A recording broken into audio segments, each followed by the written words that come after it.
All right, so we're diving into Kendall Jenner's net worth today. And honestly, I went in thinking, okay, supermodel, lots of fashion shows, magazine covers, but Way more to it. you can say that again. The sources you sent. This is like business mogul territory, not just pretty face stuff. It's easy to underestimate, right? People see the highest paid model headlines and figure that's the whole story. Yeah. But Kendall, she's playing a different game. Yeah, because celebrity net worth puts her at $60 million.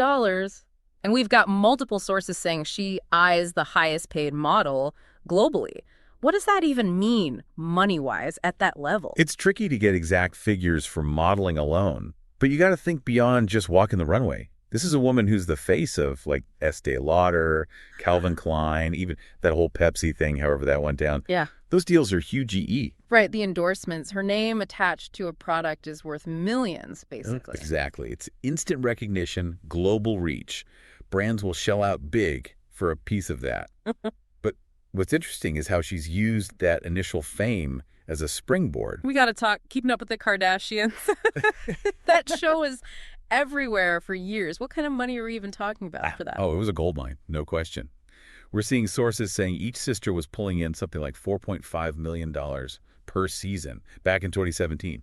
20 seasons of that, plus their new Hulu deal. Wait, that Hulu thing was 9 figures, right? Even split however many ways. That's nuts on top of everything else. It is. It speaks to the strength of their brand, for sure.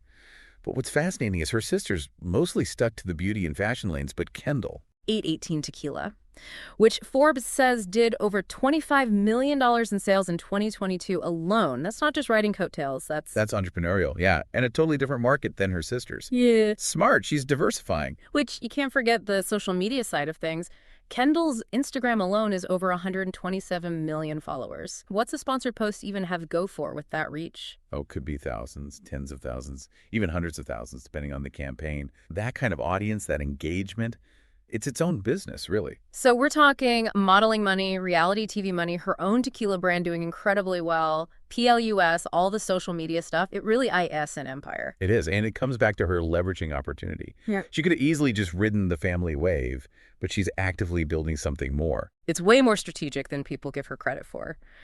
And speaking of strategic, we found some interesting stuff about her real estate dealings.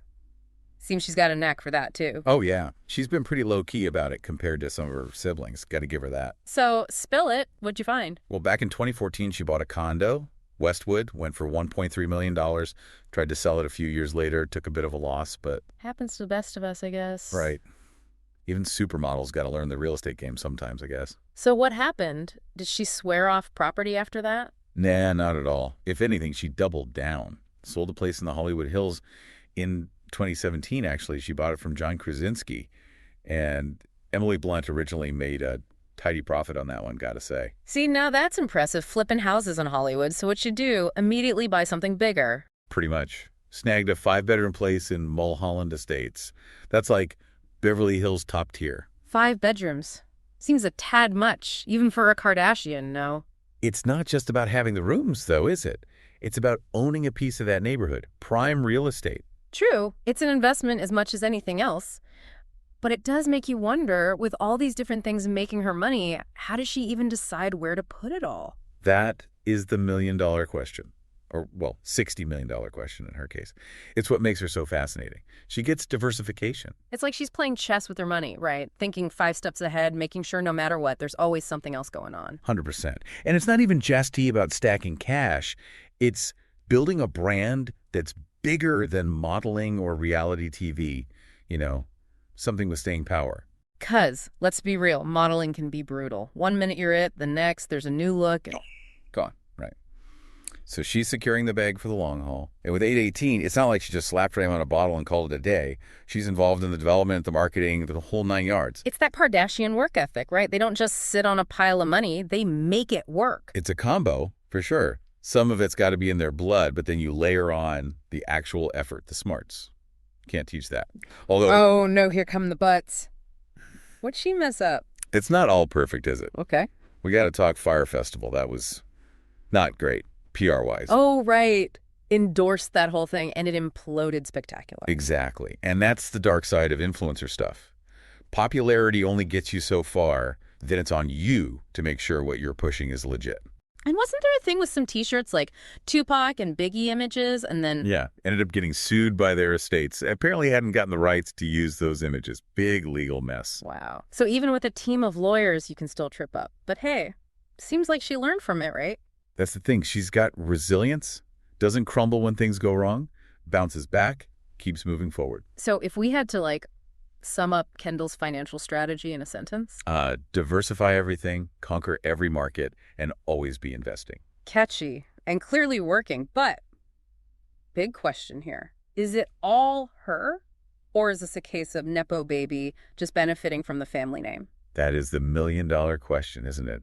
And not one with an easy answer. Because on one hand, she was born into a level of privilege most people can't imagine. Being a Kardashian Jenner opens doors that stay shut for 99% of the world. Oh, absolutely. Built-in platform, instant recognition, contacts galore.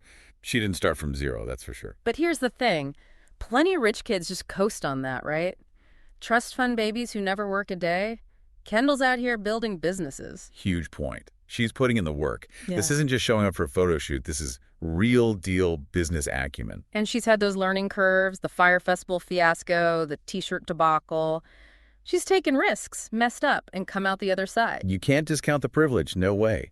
But you also can't just dismiss the effort, the learning, the actual success in a cutthroat world like modeling. It's almost like, yeah, the horse was provided, the water, the whole fancy stable.